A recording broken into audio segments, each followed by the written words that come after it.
Saludos. Mi grupo, conformado por Flavio Merino, Loreli Mendoza y quien les habla, Ariana Estrella, expondrá sobre el primer capítulo del libro Los Fundamentos de la Libertad de Friedrich Hayek. Hayek nos invita en su obra a distinguir las diferentes formas de libertad y a comprender las tensiones que pueden surgir entre ellas.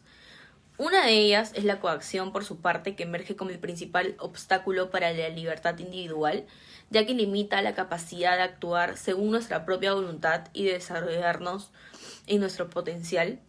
Pero, ¿qué significa ser verdaderamente libre? ¿Es suficiente con la ausencia de coacción externa para considerarnos libres? ¿O existen otras dimensiones de libertad que debemos tener en cuenta? Estas preguntas nos conducen a un terreno filosófico donde la libertad se entrelaza con conceptos como autonomía, responsabilidad, dignidad y felicidad.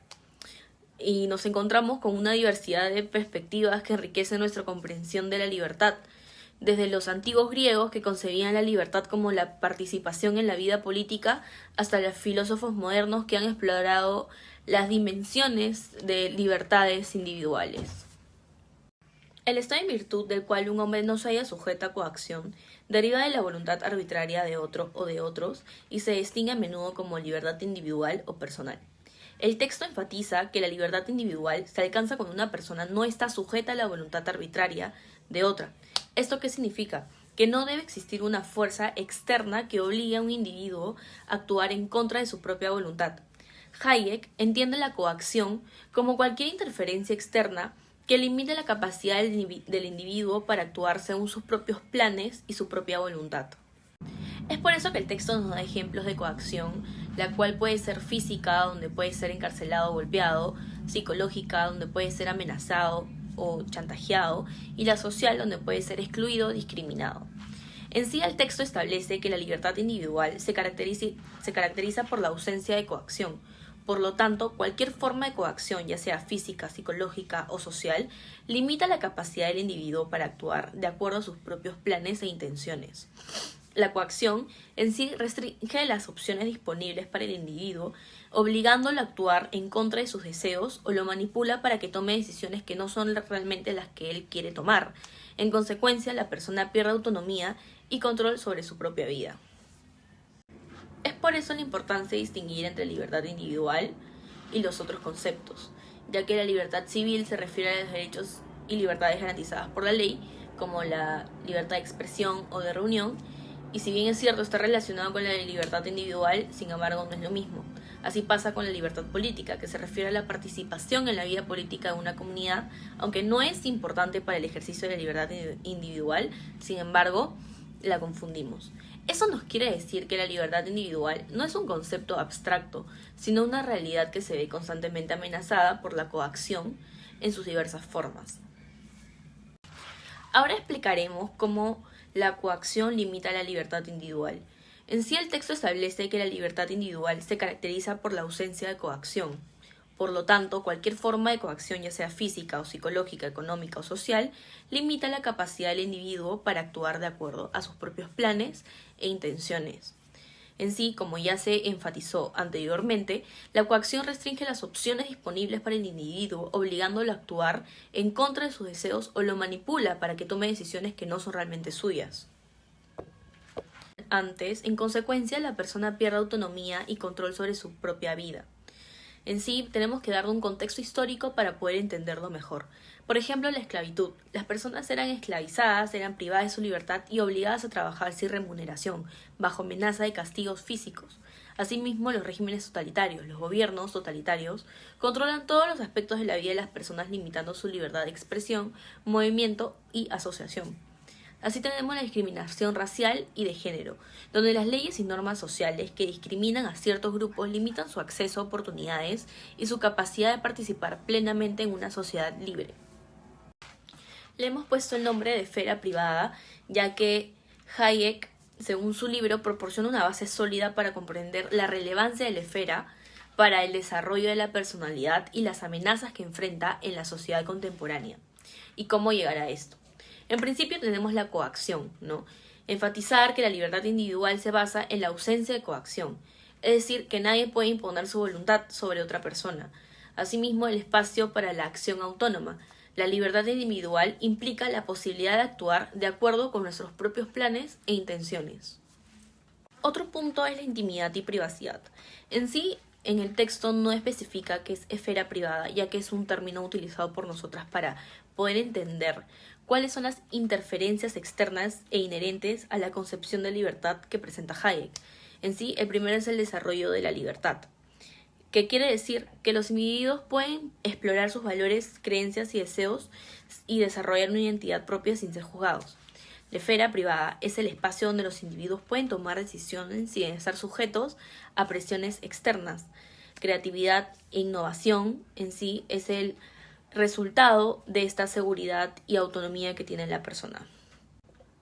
En sí, para entender un poco más cómo es que se puede destruir esta esfera, lo que podría ser llamado la libertad individual, en sí es el poder del Estado.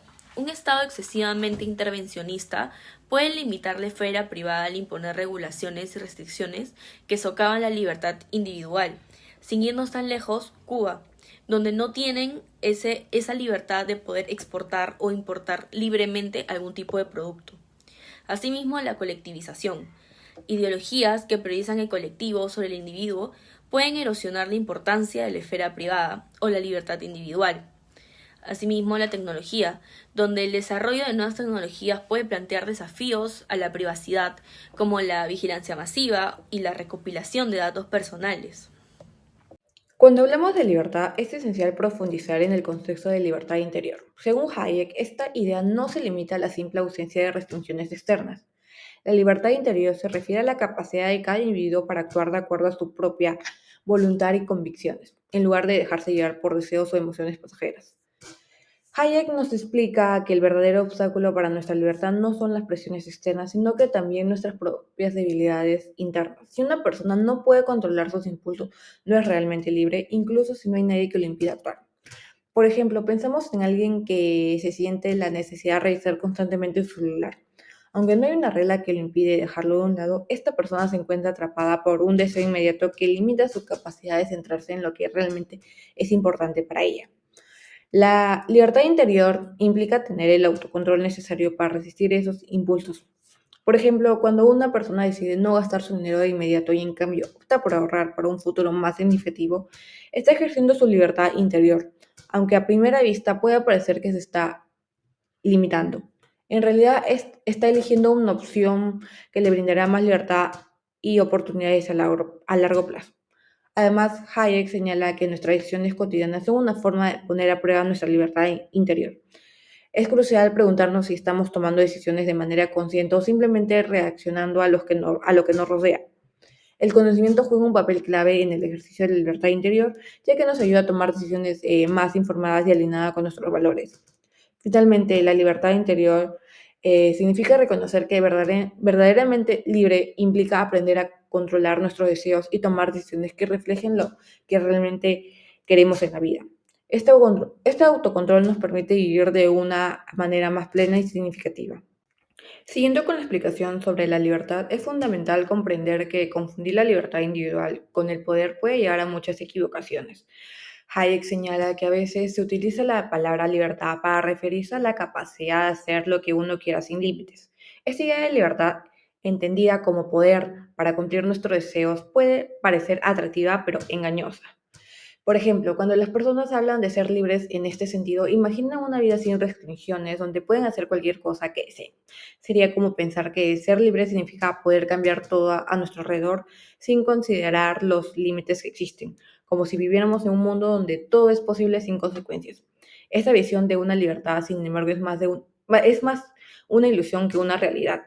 Es importante aclarar que aunque esta interpretación se ha vuelto común relacionada con la idea de la omnipotencia o poder absoluto, es peligrosa. En el pasado, pocas personas confundían esta visión de una libertad limitada con la verdadera libertad individual, que un sistema social puede proteger.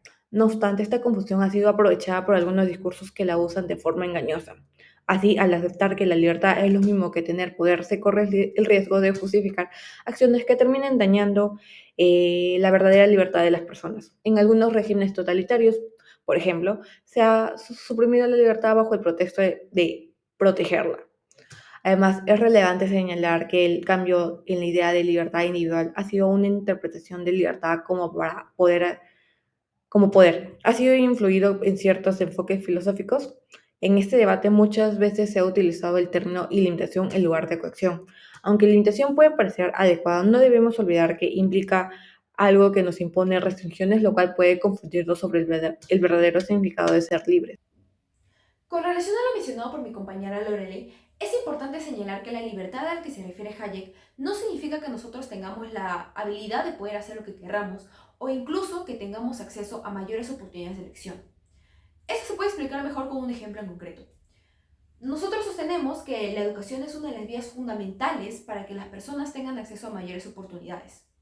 Hayek vendría y diría que el que una persona tenga acceso a una educación de calidad y por ende tenga oportunidades de poder construir un mejor futuro para sí mismo, no es la libertad a la que él se refiere, ya que esta en realidad se refiere a que no venga un tercero y ejerza coacción sobre nosotros, sobre nuestra toma de decisiones, para que éstas vayan acorde a los intereses de esa tercera persona.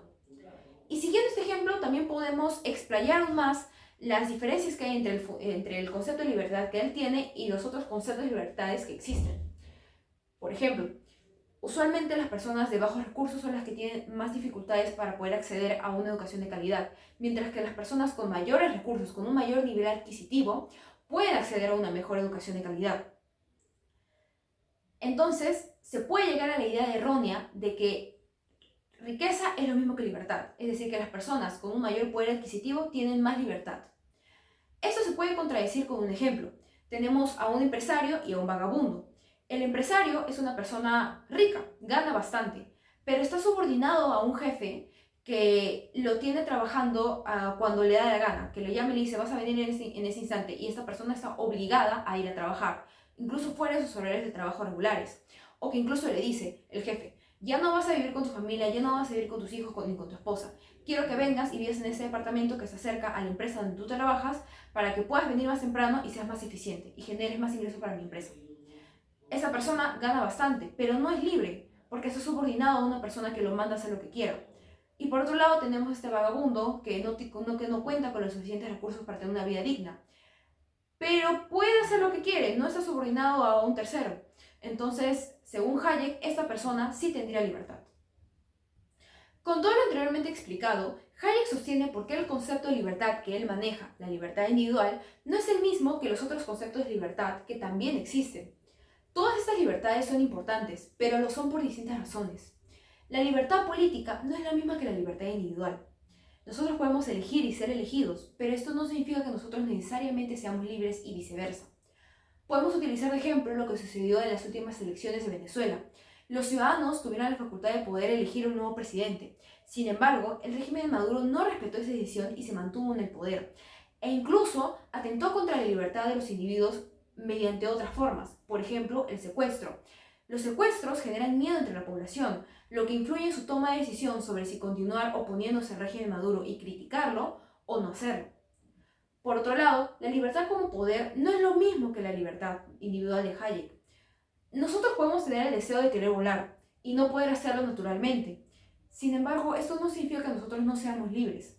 Otra cosa sería que nosotros por condición de la naturaleza podamos volar y venga un tercero, ejerza coacción sobre nosotros y nos impida hacerlo. Entonces, ¿por qué es tan importante la libertad individual? Hayek sostiene que cuando se aplica coacción sobre una persona para lograr metas ajenas a este, se estaba dejando de lado que esa persona es un ser humano. Se está olvidando por completo que esa persona tiene la capacidad de poder pensar y de poder elegir. Y se le está reduciendo únicamente a una herramienta para poder lograr fines ajenos a sí mismo. Es por ello que la libertad individual es tan importante, porque nosotros no somos instrumentos, sino seres humanos que tienen la capacidad de poder pensar y discernir respecto a las decisiones que vamos a tomar. Por otro lado, Hayek hace un contraste entre el concepto de libertad y el concepto de esclavitud. Él utiliza de ejemplo la antigua Grecia, donde cuando eres un esclavo no puedes escoger dónde trabajar, dónde vivir, no estabas protegido por las leyes como los ciudadanos y tampoco podías evitar ser arrestado arbitrariamente. Ahora supongamos que viene el dueño de un esclavo y le dice, no me importa si eres arrestado, no me importa si no tengas derechos, vas a continuar viviendo acá, pero te voy a dar ciertas posiciones materiales y además de eso te voy a dar la opción de, si es que lo deseas, evitar trabajar este número determinado de horas tales días. Es decir, durante estos días vas a ser explotado menos laboralmente. A esto hay que tener en cuenta lo que dice Hayek, que ser libre no es simplemente estar en posesión de derechos o de bienes, y más bien implica no estar bajo el control arbitrario de otra persona. Aun cuando el esclavo tiene ciertas posesiones materiales o pudiera tener ciertas libertades específicas, continúa siendo un esclavo. Entonces no es libre, porque toda su vida está regida por la voluntad de su dueño. Finalmente, en el último punto del primer capítulo, Hayek establece que hay una relación entre la libertad, la coacción y la ley. Con coacción, Hayek quiere decir que existe una coacción de carácter arbitrario. Y para poder comprender eso es importante que tengamos en cuenta dos conceptos, la arbitrariedad y las normas generales o las leyes. Con arbitrariedad, Hayek quiere decir el capricho. Y le da un enfoque de tipo gubernamental, un capricho que existe en el sistema gubernamental. Es decir, que los gobernantes imponen su capricho y violan la libertad de los seres humanos, que están bajo su gobierno. Pero para evitar eso existen las normas generales o las leyes, que básicamente son un límite al poder que tienen los gobernantes sobre los ciudadanos. Explicamos esto con un ejemplo. Supongamos que hay un presidente que tiene un gobierno que está siendo altamente criticado por la sociedad. Y se encuentra en una conferencia de prensa donde los periodistas que han asistido a ella le expresan las críticas que tiene la sociedad y también las críticas que ellos mismos tienen. Entonces lo que el presidente decide hacer es, está bien, dame tu nombre, dame tu nombre, dame tu nombre. Y tiene una lista con los nombres de los periodistas. Y esa lista se la manda a una persona que bajo sus órdenes comienza a amenazar a esos periodistas. Y ante esas amenazas, los periodistas dejan de escribir artículos que expresan las críticas que la sociedad tiene sobre el gobierno de este presidente y hacen lo contrario, escriben cosas positivas. Ahí se ha visto tentada su libertad individual, porque las acciones del presidente han evitado que ellos puedan ejercer su libertad sobre escribir las críticas que ellos tienen hacia su gobierno. Y es más, eso también ejerce miedo sobre el resto de la población, ya que comienzan a escuchar las amenazas que hay hacia estos periodistas. Entonces dejan de criticar al gobierno. Para evitar ese tipo de situaciones existe la Constitución, que defiende el derecho a la libertad de expresión, y también hay normas que están por debajo de la Constitución que se encargan de defender este derecho. Para finalizar, Hayek establece que la libertad no es simplemente la ausencia de coacción, sino un estado complejo que permite a los individuos actuar de acuerdo con su propia voluntad y aspiraciones. Esta distinción es crucial ya que muchas veces se confunde la libertad con la mera falta de restricciones, lo que puede llevar a interpretaciones erróneas y a la justificación de sistemas que bajo la apariencia de promover la libertad en realidad imponen nuevas formas de control y coacción. Hayek argumenta que la libertad es un pilar fundamental para el progreso humano en una sociedad dinámica y en constante evolución. La restricción de la libertad no solo limita las oportunidades individuales, sino que también frena el avance colectivo. La capacidad de los individuos para actuar libremente y tomar decisiones informadas es lo que impulsa la innovación, la creatividad y el desarrollo social. Por lo tanto, la libertad debe ser vista no solo como un derecho individual, sino como un bien común que beneficia a toda la sociedad. Además, Hayek destaca la importancia de la protección de la libertad frente a la coacción, ya sea esta ejercida por el Estado o por otros individuos. También la historia ha demostrado que los regímenes que prometen la seguridad a expensas de la libertad a menudo terminan por despojar a los ciudadanos de sus derechos fundamentales. La defensa de la libertad implica un compromiso constante con la justicia y la equidad, asegurando que todos los individuos tengan las mismas oportunidades de participar plenamente en la vida social y política. Por otro lado, la confusión en torno al concepto de libertad es un tema central en la obra de Hayek. Al utilizar el mismo término para describir diferentes condiciones, se corre el riesgo de tribalizar su significado y de permitir que justifiquen políticas que en nombre de la libertad pueden resultar en una mayor opresión. Por lo tanto, es esencial que la sociedad mantenga un diálogo claro y crítico por lo que realmente significa ser libre, evitando caer en la trampa de aceptar definiciones diluidas que pueden socavar los principios fundamentales de la libertad. En conclusión, la obra de Hayek es un llamado a la reflexión sobre la importancia de la libertad en nuestras vidas y en la estructura de la sociedad. La libertad no es solo un ideal abstracto, sino la condición necesaria para el fortalecimiento humano y el progreso social. Proteger y promover la libertad es una responsabilidad compartida que requiere vigilancia y compromiso. En un mundo donde las amenazas a la libertad pueden surgir de diversas